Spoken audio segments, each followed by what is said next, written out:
All right, guys, I am home on this Mad Mike edition. We'll call it that right now because let me tell you, I'm usually in LA getting ready or doing the show. But this week, since we have playoff baseball, it's October, playoff baseball, so they gave us a couple of days off. So of course, I shot home, to hang out right here, and that means I get you to give you a chance to come on into my office. So you guys, you can see that stuff back there. That's just stuff back there. But we can talk about that as we go. If you guys ask me something, I can tell you what is. But there's just a bunch of championship stuff. You know what I'm saying? And it's not the kind that you can go by. It can't buy none of that. All of that must be EARED. Earned. You know what I mean? Earned by beating the next man. Earned by outworking that man. Earned by saying you will not give in. You will not give out. It must be earned. Okay, let me stop. Let me just stop. I'm just getting hyped. I don't know why I'm getting hyped. I won all week. That's why I'm getting hyped. But let's get into what we got going on right now. Speaking of getting hyped, boy, Woody Johnson got hyped when he walked into work today. He walked right in to the head coach and fired him. Robert Saleh got fired. That's the talk all day. Everybody's talking right now about for the New York Jets. Now let's break this thing down and break it down right because there's so much in this story. So much in this story. And how did it go to this so fast? When we watched last year, that first game and all the hype that went into it, and now you got Aaron Rodgers. The Jets look like a team. They were only a quarterback away. Hold on to this. I confess, I believe, and I know I am right. I am with them all. They were only a quarterback away. Now, let's break down what has happened and why Robert Saleh is no longer the head coach. First of all, expectations must be met here. The Jets, and you heard Woody Johnson, the owner, talk about this is the best team I think I've ever put on a football team. And I'm not saying he's not correct. When I think about talent-wise, that's what that Jet has a team. But now also, talent is not the only thing because it's not about skill. I always tell you guys, it's also about a collective will.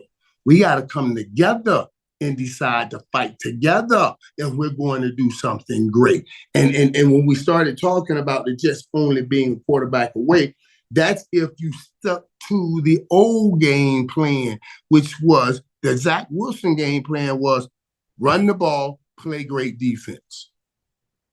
Run the ball, play great defense. Now you put Aaron Rodgers into that mixture. That becomes a great casserole. You know what a casserole is, right? When you throw a bunch of foods in one pan and you stir it up, cook it, throw it in the oven, bring it out. We just called it a casserole. Some people do it by choice. They pick out the meals and the meats and the things that they want to throw in the pan to make the casserole. Some did it by choice. When you're the 15th or 17th children and, in one little 3-bedroom hovel for a house, sleeping 5, 6 deep in a room all over the floor, the casseroles weren't so directed. They were anything that we could throw in a pot to make a meal, you see? But Mom always came up with something good. In this situation right here, you think, okay, you got a run game, you got a defense. I'm talking about the Giant Jets last year. You add Aaron Rodgers, and boy, that thing takes off. And that should have been a great casserole. But there's elements to this that people don't talk about. Yes, the X's and O's, that matches perfect. If you stick to last year's game plan, where it's run the ball and play defense and then use Aaron Rodgers. But these Jets have got so sucked into the Aaron Rodgers that they're not using their last year's game plan and adding Aaron Rodgers. They've thrown out last year's game plan, and they're just using Aaron Rodgers. He's throwing the ball 50 times a game. And Aaron Rodgers, let me tell you something, man. Let me help Aaron Rodgers this. This is the downfall of all great athletes, of all great men, of all great people that do anything great in life. Most of them, their greatest asset at some point becomes their greatest liability. See, Aaron Rodgers is not the same old Aaron Rodgers. We keep thinking about the MVPs, Aaron Rodgers, and everything. And when you say that, that's not a slight at him. That's not a slight at him. That's an understanding and a breaking down of what must happen in this stage of his life. That's not a slight at him. That's what must happen at this stage in his life. And we can always go back and grab precedent to say, ooh, take a hold of this. Let's take case in point, the first man that walk, Peyton Manning. Remember, Peyton Manning had that great season, and then the next season, he didn't throw the ball as great, but that year, that's when they went to the Super Bowl, because they put him in not to be the leader in the NFL of passing, but to make sure that he put his team in the right play. You see, that was his main thing, to put his team in the right play. He had let go the idea of being the top passer in the league. That's why he was no longer in Indy, because the top passer, you can still be in Indy and you can run the league, but you can't be the top passer anymore. Now you can add that knowledge and that talent to a great run team and defense and let him make the right plays while they win with that defense and run game. Similar things happen for Tampa. Similar thing. Tom Brady had a great year, but it's not a year like he had in 07. Not one of those kinds of years, but he had a great year. Mike Evans, Godwin, but a great year. But Aaron Rodgers has to learn this here. He has to learn this. It's not about your arm, buddy. It's about your knowledge. That's what they need. You want to prove to the world you can still throw the ball 50 times and be the best quarterback in the league throwing the ball. That's not what's needed here. It's a good teammate here. And I think this is the issue.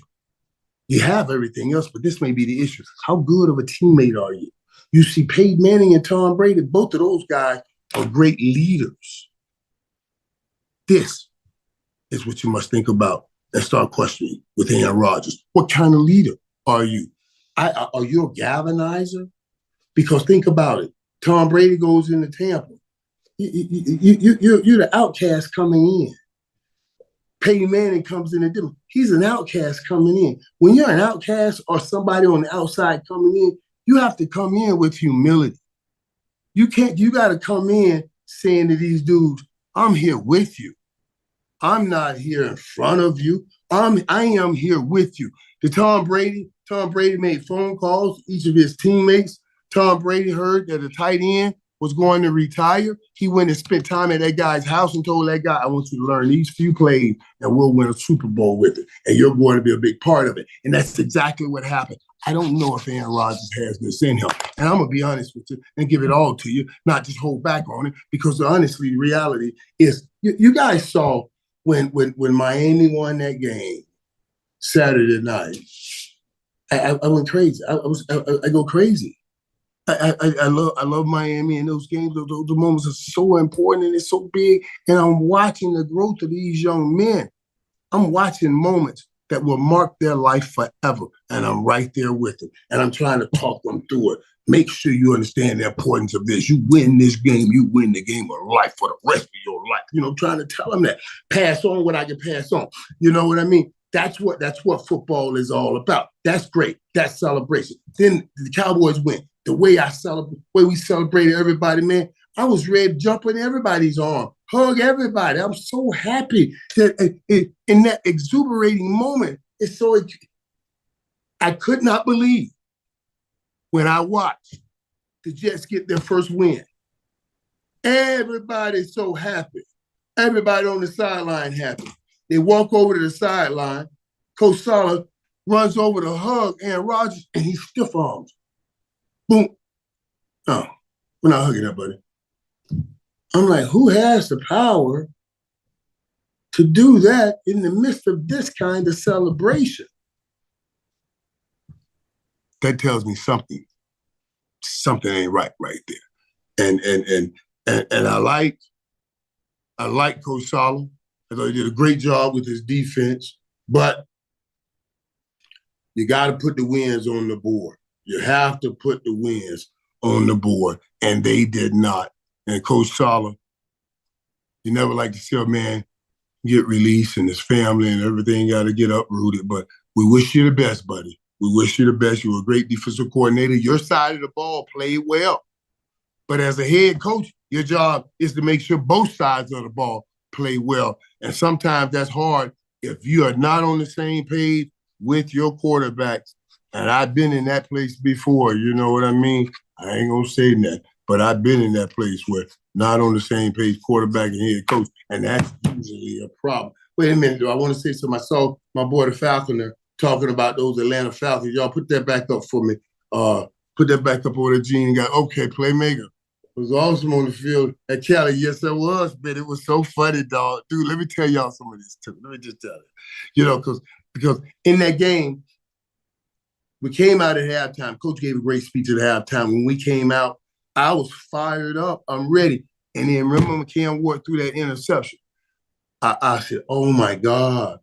Oh, my God. And I'm so optimistic about everything. That's the first time I ever said, oh, my God, this is going to – I don't know if we can mount this one. Right after that, because we felt the high and we were ready coming out. I said, oh, yeah. When we first started that game, let me go back and tell you guys how it started. I was sitting home and watching, and Marshawn Lynch and all these guys on TV talking about they're going to Cal. Then I talked to Coach. I said, Coach, man, what's going on? He said, man, everybody coming out here, man. He said, man, that was a tough one last week. The kids, we're going to need the energy. I said, you think it? I said, so what should I do? I said, he said, man, if you can get on, I said, I'll get on the plane right now. I got on that plane, hopped on over there. And I got out there, man, and the energy was not there. That was one of the things I was talking about going to halftime. I said, we can't beat all of that life if we're dead. Death will never beat life. I said, we got to rise up. I was seeing guys make tackles and other guys, they come and slap them all on the helmet and on the butt. I said, but I still got to make a tackle. I want everybody on them. You got to tell them that you are not going to bend. When they see us just standing around and walking around and not fired up, that gives them energy. So, you know, I'm just trying to make sure they know that. And those dudes got it. They got it. We came out that second half and them young boys turned it on. That was just a great, for me, dude, it's just great being there, man. That's all I'm saying. It was just great being there. Let's go here, man. JW, you said, Michael, wait, go back to JW. Gene, put J back on. You swear. Mike, you should be a coach. Oh, man, yeah. You don't see that kind of fire and excitement on the sideline anymore because coaches are CEOs, you know, and they have to remain order. That's why I don't know if I can be a coach. I ain't got that remaining order in me. Are you joking? Man, both Saturday and Sunday, my game ended just about on the last play. I went berserk. Absolutely crazy. I loved it. So, you know, I just ain't got the decor and, be cool and be like this. I ain't got that in me, man. I like it too much. And if you going to play for me and be around me, you got to like it like I like it, or I'm going to have to snatch it out of you or something. You know, that's what I worry about. You know what I mean? That's what I worry about. My man, who was that? Side of Charles? How do you say that? How do you say that? Siddeega Charles. Okay. Roger was the issue as well. Rogers was the issue as well. Wanted to blame the wrong person to me, and he was the issue. Now, the offense is the issue. And Rogers is the issue in this sense that they're trying to run his offense and run it his way instead of running their offense and adding him to it. I saw when Jimmy got to that Miami. I saw when Jimmy got to Miami, Jimmy Johnson, and I was here in Dallas when he got to Dallas. Both times he came in knowing these guys have something set. I have to make sure that I can get in and be a part of their thing before I pull them to my thing. He was smart with it. He would always say, guys, it's easier for one man to learn than 95 men to learn a new thing. So I'm coming towards you because we need to be the best we can be to get to where we want to go. And I thought that was big. Of course, him just saying I thought it was big. Coach was still going to be doing what he does, but let us hear that. That's big, You know what I'm saying? Now, when you talk about Roger is the issue in that sense. He should be saying, I know I still can throw, but let's do what you guys were doing. Let me add to that. And then as they win, you take more control. You take more control. But some people just got to come in and bully and take over. And yeah, it just don't go over as well. It doesn't work as well. It ain't right. Yeah, see to David, he says to me, I be looking like I want to lace him up. I do, but where am I going to go? I look the part, feel the part, but my knees gonna say, stop messing around, dude, and slowly sit your butt down somewhere. You know what I'm saying? Them knees, man. We ran all those cuts my days on real concrete, dude. That was real concrete out there in Philadelphia and stuff like that. So yeah. I would love. I do feel that way. I'm an old man too, but I feel like I can still do it. And then I try to kind of kick in with these knees, and it says, "Stop it, Michael. Stop playing." Let's get to another big news. Some more big news that popped off today. You hear in New England, Jacoby Brissett now will be the backup. Drake May will start next week. Will start against the Texans. And question is this the right time, right move? I thought that they handled this well, this whole situation. I wouldn't prefer him to be going up against the Texans in his first start because that's a vicious defense. But you got to learn somewhere, and you got to learn somehow. And this is as good as time as any. And I say it's as good as time as any because of this. With Jacoby Brissett, you gave it an opportunity to have what I'm gonna call a Sam Darnold. You gave him the time because he's a veteran. He's been around a while. He knows the game. He's played the game for a while. You say, okay, let us see if you can do a Sam Darnold and get in a new place, get around some people, and do some things. I know he was in New England before, but I'm saying now it's your team. You go take off this team. Then you had the luxury of May learning, but that didn't happen. It happened in Minnesota, and that's why teams give these guys another try. Because one time it may let you on. And maybe your talent just didn't fit in that area, in that system. But Sam Darnold in Minnesota right now, that thing look right. It looks right.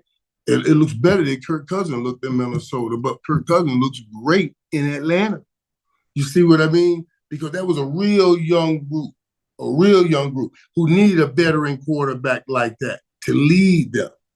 And Minnesota got them a young quarterback now that they can grow with. Him and Justin Jefferson can grow together.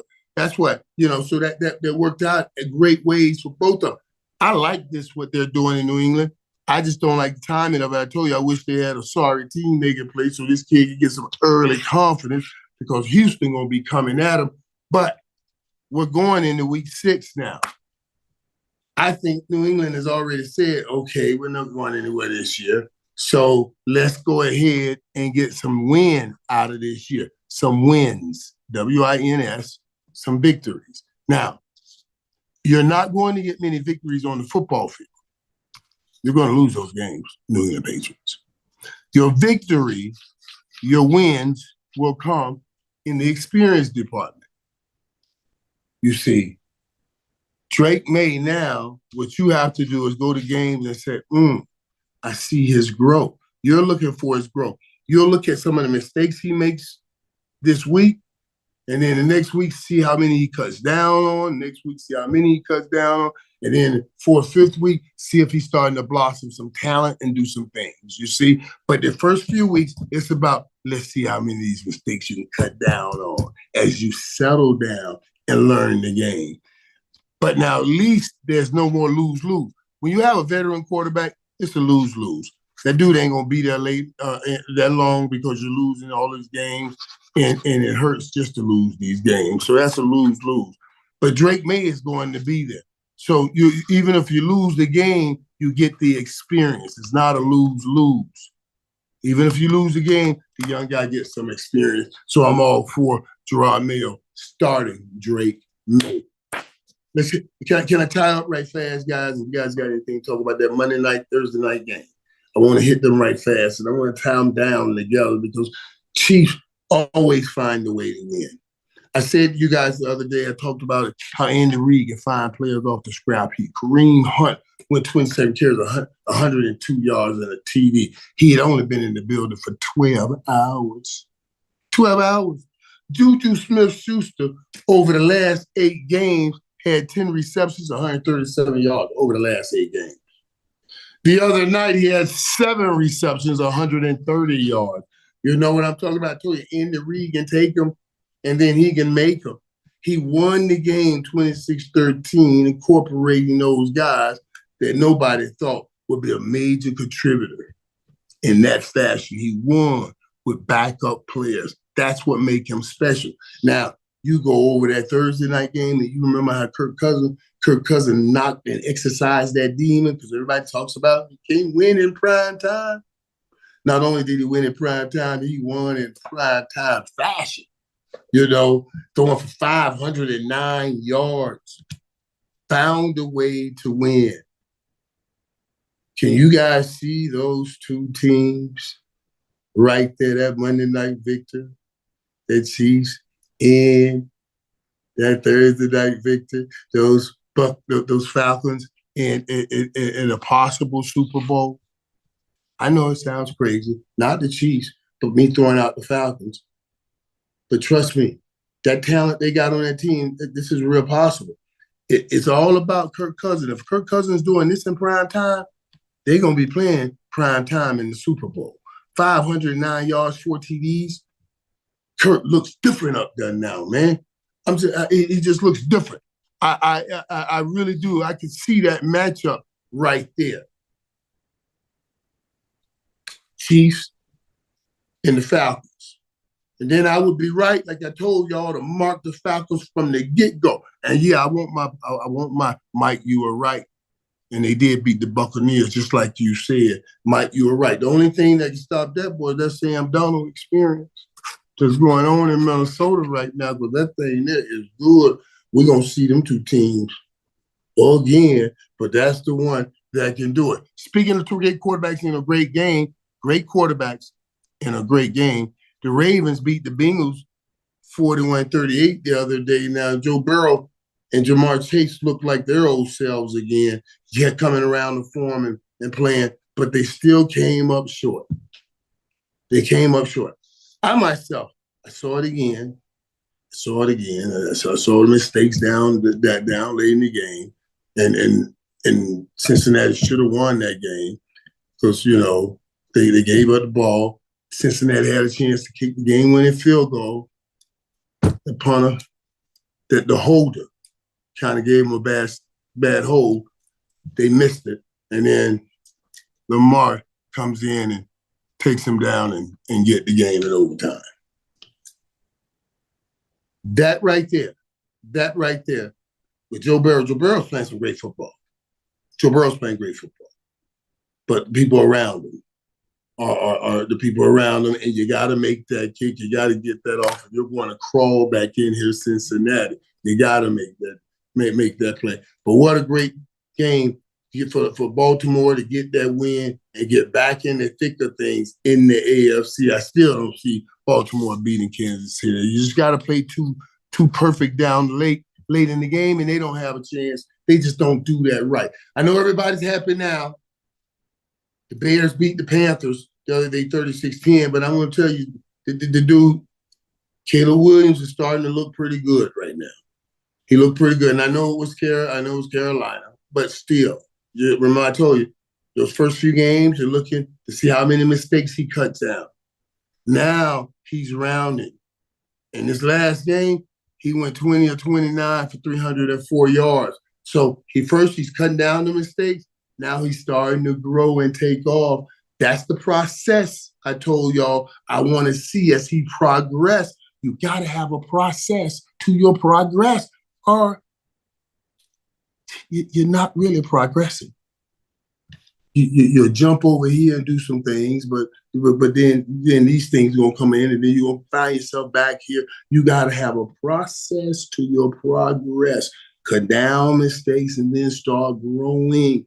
And I'm telling you, I'm starting to see that in Caleb Williams and his best buddy DJ Moore. Another 100. He had 105 yards and 2 touchdowns.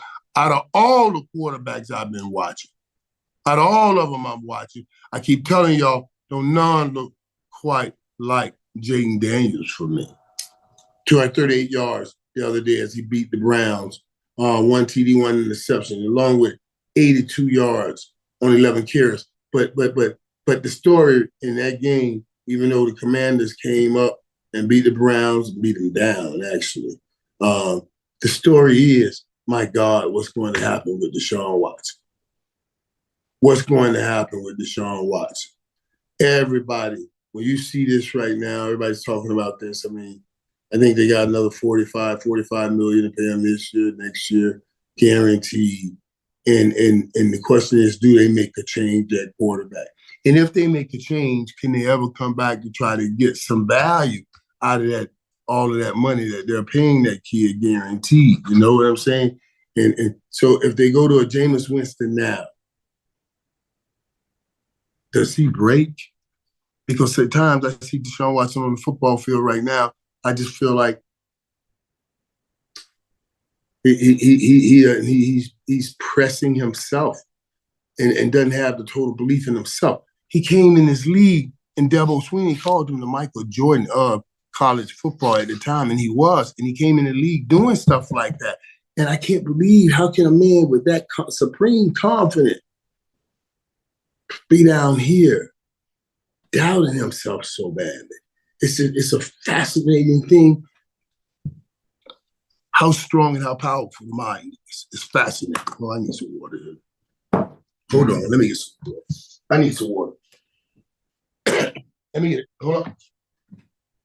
All right, wait a minute.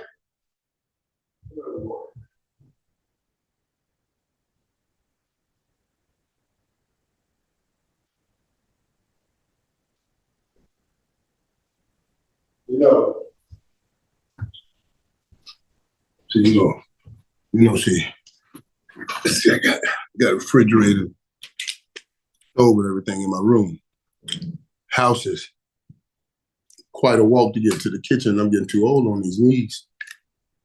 So I don't have to make that long walk. You know what I'm saying? I have to make that long walk. But, well, that's better. Now let's get back to talking about that great game. But seriously, I want to say this to you guys.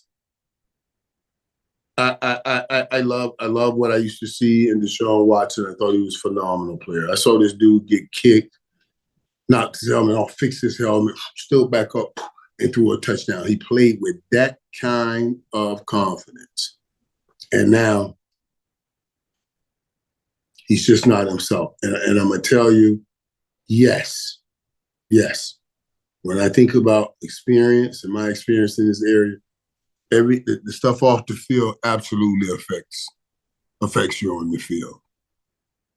I don't think I was ever the same after all of the stuff I had gone through off the football field. And I know he has to be dealing with it. And I saw where he settled the other situation that came up here recently.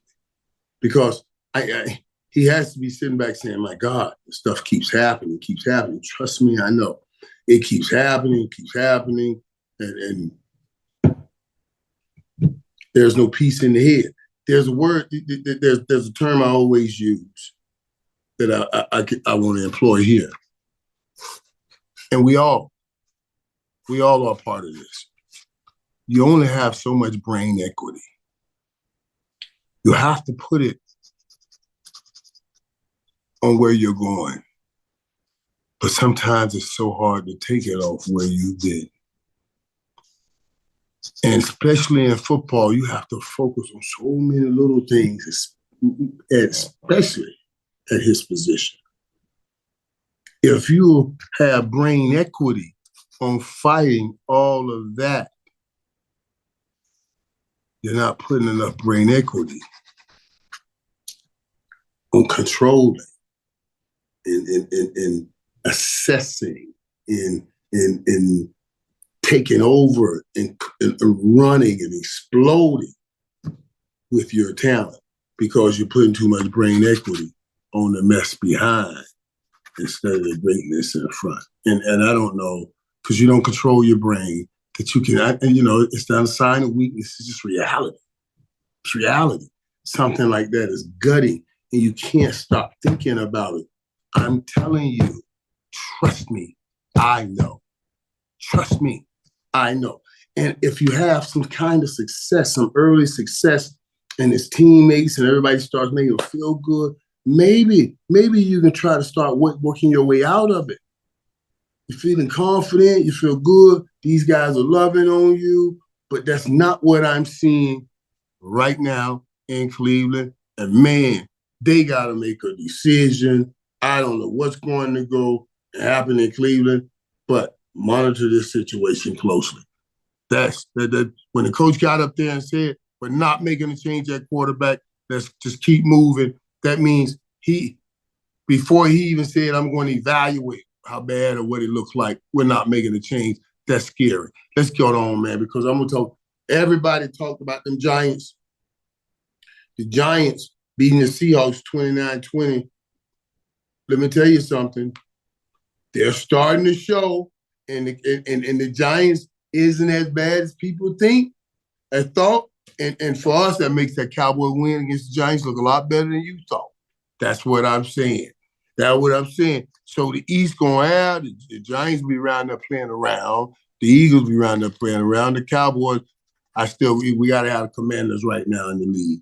But the Giants are at least getting in here with the way they showed up and beat the Seahawks without Neighbors, without Singletary, and still got the job done. Daniel Jones, 257 yards, 2 TDs. Tracy, he went 18 carries, 129 yards. And Slayton, he was the man, 8 receptions for 122 and a teddy. That's what I'm talking about. The Giants found some players on offense, found some guys to make some plays. That's what I'm talking about. The Cowboys did also. That's what I love. When those guys start finding those other guys that's getting better and raising up. Everybody always want to go and bring in another star. But those young guys got to start raising their game, and that helps the team. And you're starting to see that on some teams all around the league. But even though all these teams around the league, there still only remains the 2 undefeated. The Kansas City Chiefs and the Minnesota Vikings. And I must say right here, right now, those are probably the favorites. And it's justified because those teams have both played some pretty good teams, and they've always found a way to win that game. Now, I'm going to tell you, I want to get to, before I get to that Thursday night preview, because that's going to be a good game. Let me just hear from you guys on what you think was, I don't know, the best part of the football week, or just anything that you have on your mind. Let me hear from you guys for a few minutes here. This is Jake saying, I apologize for missing the start. I've been prepping for a hurricane. Yeah, man, that I want to talk about too. It's great to see you. Thank you for being there with the young cats. I appreciate that, guys, man. All 4 of you. It is all 4 of you, Jake. I appreciate it. But let me also say this, man. All of my prayers are with my peeps in the path of this massive storm. When I call home all the time, man, and I'm asking my family members, because they're family members, right out there. And I said, man, you guys okay? What's going on? I said to them, do you want me to fly you here? You can come here and be with us. I can get your plane ticket right now. And they always say, no, we're gonna, it's what we always said when I was growing up there, you know. And we're gonna stay here, we just gonna hunker down. I was a kid growing up. And that's what we said, we'll hunker down. And we put scotch tapes on the window. And we know that shit ain't gonna stop nothing.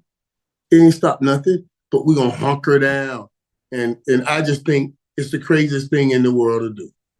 I understand you had to hunker down when we were dead ass broke, but I can get everybody a plane ticket. Don't hunker down, get out. But they gonna hunker down, and we gotta pray. And I'm gonna pray for everybody in the path of that storm. Yeah, that God's protect. I'm gonna pray God's protection and certainly His direction, because coming through it, we're gonna need some direction after that. You know what I mean? It's being here right now. All right, what else we got? I wish more players had the passion of Michael Irvin. Yeah, Cordell Everett Jr. Yeah, and let me talk to that. Let me talk to that too. Because remember, I keep talking to you guys about skill and will, right? And that the will is part of the passion. How bad you want to win, how much it means to you, how much you put into it, how much sweat, blood, and tears you laid on the line. Then you say to yourself, this means too much to me to let you beat me. So so when I see the players today, let's talk about it. Remember, and I'm a little older. So when I grew up, I remember going to 19th Street Park or Sunland Park, and I wanted to play basketball with the big boys. And they said, "Boy, sit your butt down. You ain't ready to play."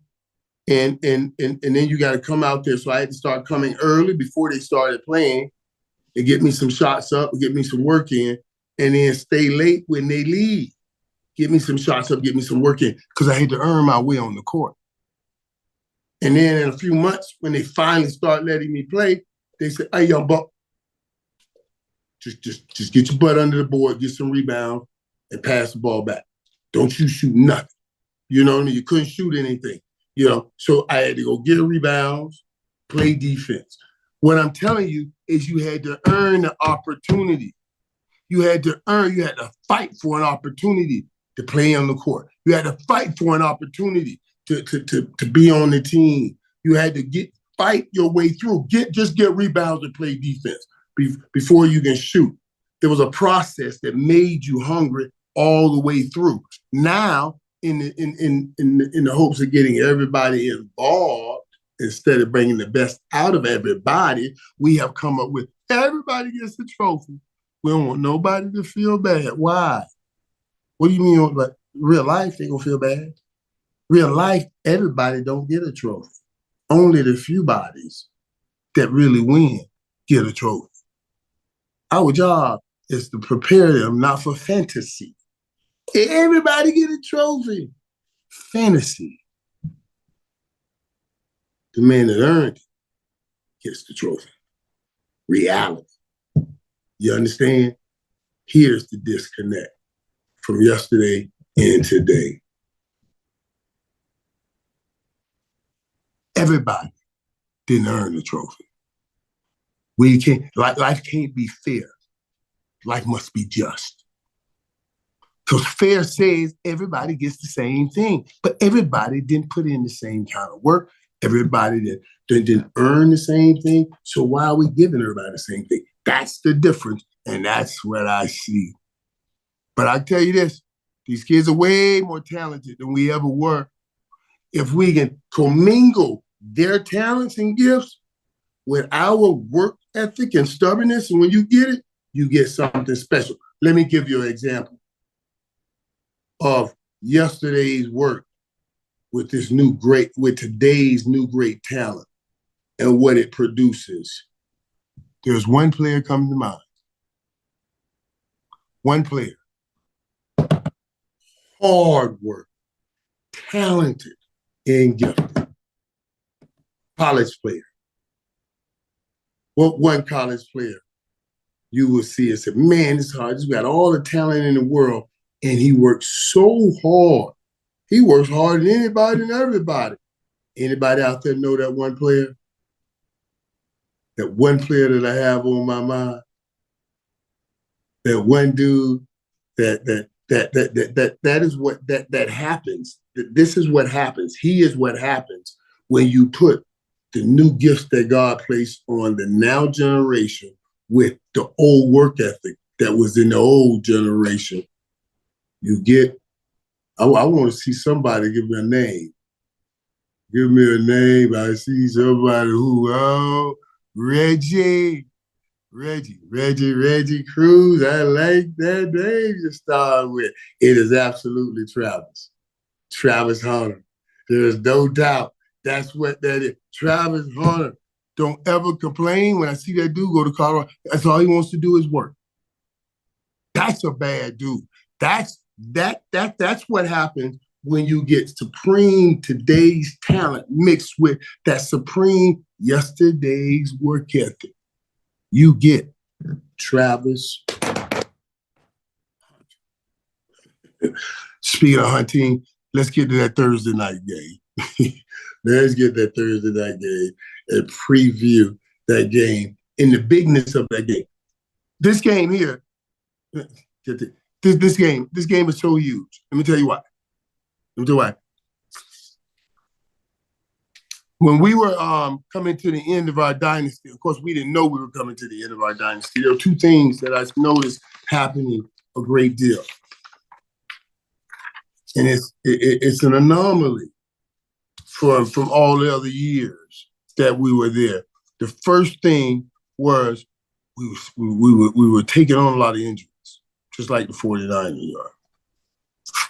Taking on a lot of injuries because we had been playing so much more football than everybody else playing into the late season. So we were taking on a lot of injuries, just like the 49ers are. And I think they can withstand the injuries, but this next thing will get to you. We started losing the teams that we whooped their ass every time. We never lost to Arizona, and then we lost to Arizona. And I remember sitting saying, "Man, how did we lose to Arizona?" And right now the 49ers are sitting there saying, "Man, how did we lose to Arizona?" Arizona hadn't beat them since 2021. You know, that's why Kyler Murray pointed, "I'm housing this thing." You know, they wanted to get that monkey off their back. They were tired of being bullied by the bully. And they went in and beat the bully. You see, the only way to stop the bully from being a bully is to face him. And if you face him, then you rip him. You rip from him the title, bully. And if you rip that title, bully, and you're not scared of him anymore, then you find out, I can beat this joker. I had a bully. The dude, I was so scared of Chuck, I ain't know what to do. I told you guys about this. Me, my friend, we were selling now and laters, and Chuck would get mad and just want some of our now and laters, and business was good. I got tired of Chuck cutting into our business, and I said one day, I'm gonna face Chuck. I'm sick of this. I faced him, and I tapped that tail. Never had another problem out of Chuck. And I'm just saying, Arizona faced the 49ers and tapped that tail. Remain to be seen if they ever have another problem out of the 49ers. Because they've been bullying them for a long, long, long time, if you know what I mean. Let me close with this, guys, because at home, you know, I have a lot of meetings here sometimes, and guys are always sitting across from me. I was telling you guys what I tell kids when I'm on a football field, and I'm trying to tell them, I'm trying to make them see the importance of each and every moment. Like, this is it. This right here, this game is going to determine how you live your life. If you win, when you win, this game will tell you how you're going to everything for the rest of your life. That's why this moment is bigger than this moment. All that back there, every time someone sits over there, they know I'm bringing this in everything I do. Everything I do. The broadcasting Emmys up here, Super Bowl trophy, there's championship trophies, wide receiver of the NFL, wide receiver of the year up here, Pro Bowl MVPs, all right up there. All right up there. So wait. So somebody call it. So what I'm saying is everybody sits over there, look right there, and say, "Wow, this is the kind of guy I'm getting in business with." You understand what I'm saying? So I know kids out here think, "Oh, we're just playing this game." No, we're not just playing the game. We're playing the real game, the game of life. And we're playing the best game. It's called the game of champions. You understand what I'm saying? Put your brain equity on what's ahead and get it off what's behind. And let's go forward and whoop everybody's behind. That's what you must do. That's it for this week here on the Mad Mike with the Playmaker Michael Irvin. We shall do this again next week.